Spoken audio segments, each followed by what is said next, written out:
This is how I made this amazing spaghetti bolognese and garlic bread. Got 4 boxes of tomatoes we're going to put on here. I managed to get to Morrison's and I got a couple of packs of these peppers for 19p. I'm just chopping them into chunks and they go in skin side up. And I've looked in my fridge and found some more tomatoes, so we're going to add those on as well. Any tomatoes that have vines on, roast them with the vines on. I'm adding 4 sticks of celery, just cut into chunks. You want to add about 4 onions, but we've got some shallots left over still. So we're going to add, they're quite big shallots, so I might add 6 shallots. Now if you had garlic, this is where you would cut the top off and wrap up your garlic to roast with the vegetables, but I don't have any fresh, so I'm going to use frozen later on. So that's just drizzled with a bit of olive oil, mixed Italian herbs, about 2 teaspoons worth, salt, about a teaspoon's worth, and pepper.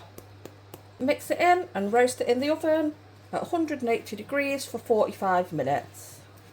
Remove the vines from the tomatoes and put all the vegetables and all the juices into the blender. Add 1 litre of water. Make sure you don't go past your liquid max level. If all the water doesn't fit in, we'll add it into the pan once it's blended. Because I didn't have fresh garlic like I usually do, I'm going to cook my frozen cube of garlic in a drizzle of olive oil just for a minute till it's melted. Now we're going to add everything into the pan. The water that didn't fit, tablespoon of balsamic vinegar, a good tablespoon of Bovril. I'm going to use this red Leicester and cracked black pepper cheese. We're going to melt it in, so we don't need to grate it, just chop it. I'm going to heat that up.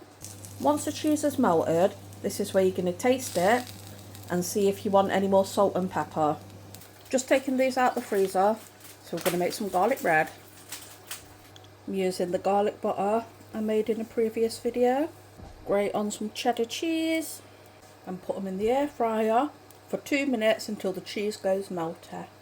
Now the sauce is done, I'm going to ladle half of it out into a tin to keep in the fridge for next time. You should have about 8 portions here, but obviously it depends on how big you like your portions. Got 250 grams of beef mince that I've fried up, and that's ready to go on your pasta. My air fryer's not big enough for all of them, so I've had to do it in 2 batches, but that's the garlic bread. Ladle as much sauce as you want over your pasta, and that's ready. Thanks for watching, see you again next time, goodbye for now.